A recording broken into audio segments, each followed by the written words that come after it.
കൂടുതൽ ടെക് വീഡിയോകൾക്കായി ഈ ചാനൽ സബ്സ്ക്രൈബ് ചെയ്യൂ. ചാനൽ അപ്ഡേറ്റ്സ് അപ്പോൾ തന്നെ അറിയാൻ വേണ്ടി ബെൽ ഐക്കൺ ക്ലിക്ക് ചെയ്യൂ. Hi all, welcome to tech Malayalam. Tech മലയാളത്തിൽ നിന്ന് ഞങ്ങൾ വന്നിട്ടുള്ളത് ഒരു പുതിയ ടെക്നോളജിയെ കുറിച്ച് പറഞ്ഞുതരാൻ വേണ്ടിയിട്ടാണ്. ഫ്രീ സ്പേസ് ഓപ്റ്റിക്കൽ കമ്മ്യൂണിക്കേഷൻ എന്ന് പറഞ്ഞ പുതിയൊരു സംവിധാനം വരുന്നത്. ഇതിനു മുൻപ് ഞങ്ങൾ ലൈഫൈനെ കുറിച്ച് ഒരു വീഡിയോ ചെയ്തിട്ടുണ്ടായിരുന്നു. ഫേസ്ബുക്ക് ഡ്രോണുകൾ വഴി ലൈറ്റ്സ് കൊണ്ടുവന്നിട്ട് നമുക്ക് ഇന്റർനെറ്റ് അല്ലെങ്കിൽ അങ്ങനെയുള്ള ഒരു സംവിധാനമായിരുന്നു ലൈഫൈ എന്ന് പറയുന്നത്. ഇതേപോലെ തന്നെയാണ് ഇപ്പം ഫ്രീ സ്പേസ് ഓപ്റ്റിക്കൽ കമ്മ്യൂണിക്കേഷൻ വഴിയും സാധ്യമാക്കുന്നത്. ഫൈബർ കേബിൾസ് വഴി നമ്മൾ എങ്ങനെയാണോ ഇന്റർനെറ്റ് ലഭ്യമാക്കുന്നത്, അതിൽ കേബിൾ ഇല്ലാതെ നെറ്റ് ലഭ്യമാക്കും. അതായത് പൊതുനിരത്തുകളിലെ പോസ്റ്റുകളുടെ മുകളിൽ അല്ലെങ്കിൽ കെട്ടിടങ്ങളുടെ മുകളിലൊക്കെ ആയിട്ട് 2 ലൈറ്റുകൾ സ്ഥാപിക്കും. ഈ ലൈറ്റുകൾ തമ്മിലുള്ള കമ്മ്യൂണിക്കേഷൻ വഴിയാണ് ഇന്റർനെറ്റ് പാസ് ചെയ്യുക. അപ്പോൾ ഈ ലൈറ്റ് കടന്നു പോകുന്ന വഴിയിലെ പരിസരങ്ങളിലുള്ള ആൾക്കാർക്ക് മോഡം ഉപയോഗിച്ച് ഇന്റർനെറ്റ് യൂസ് ചെയ്യാൻ വേണ്ടി സാധിക്കും.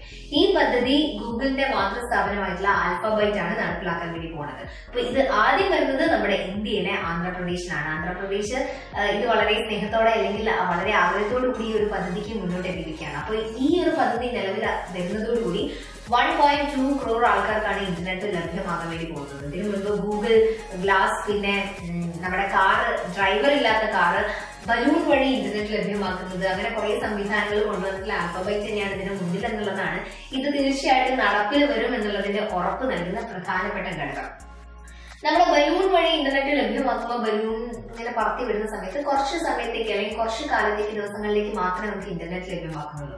പക്ഷെ ഈ ഒരു സംവിധാനം വഴി നമുക്ക് നെറ്റ് കിട്ടുന്നത് കുറച്ചൊരു സ്ഥിര കാലയളവിലേക്കാണ്. കുറെ കാലത്തേക്ക് നമുക്ക് കിട്ടുകയും ചെയ്യാം. മാത്രമല്ല 2 ലൈറ്റ്സ് സ്ഥാപിക്കുന്നതിന്റെ ആ ഒരു ചെലവുകൾ മാത്രമായതുകൊണ്ട് തന്നെ വളരെ ചുരുങ്ങിയ ചെലവിനുള്ളിൽ നമുക്ക് ഈ പദ്ധതി നടപ്പിലാക്കാനും സാധിക്കും എന്നുള്ളത് വലിയൊരു പ്രത്യാശയാണ് നൽകുന്നത്. ഓപ്റ്റിക്കൽ ഫൈബറിൽ അതേ സംവിധാനം തന്നെയാണ്, പക്ഷേ കേബിൾ ഉണ്ടാവില്ല എന്നുള്ളൊരു വ്യത്യാസം മാത്രമേ ഉള്ളൂ. ലേസർ ലൈറ്റ്സ് സ്ഥാപിക്കുകയും അതിലൂടെ ലഭിക്കുന്ന പ്രകാശം വഴി നെറ്റ്വർക്ക് ക്രിയേറ്റ് ചെയ്യുകയും ഇന്റർനെറ്റ് ലഭ്യമാക്കുകയും ചെയ്യും. 2000 ലേസർ കേബിൾസ് മാത്രമാണ് ഇതിന് ആവശ്യമായിട്ട് വരുന്നത്. അതുതന്നെയാണ് ഇതിന്റെ ചെലവ് ഇത്രയും കുറയ്ക്കാനുള്ള കാരണം. അപ്പൊ ഇത്തരത്തിലൊരു മാർഗം കടന്നു വരുന്നതോടുകൂടി നിലവിലുള്ള വൈഫൈ ഉൾപ്പെടെയുള്ള ഇന്റർനെറ്റ് ലഭ്യത മാർഗങ്ങളെ കടത്തി വെട്ടുന്ന തരത്തിലുള്ള ഒരു സംഭവമാണ് നിലവിൽ വരാൻ വേണ്ടി പോകുന്നത്.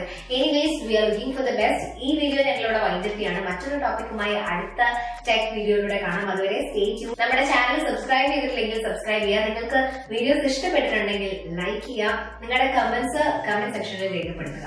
മറ്റൊരു വീഡിയോയുമായി അടുത്ത ദിവസം കാണാം. അതുവരെ ബൈ.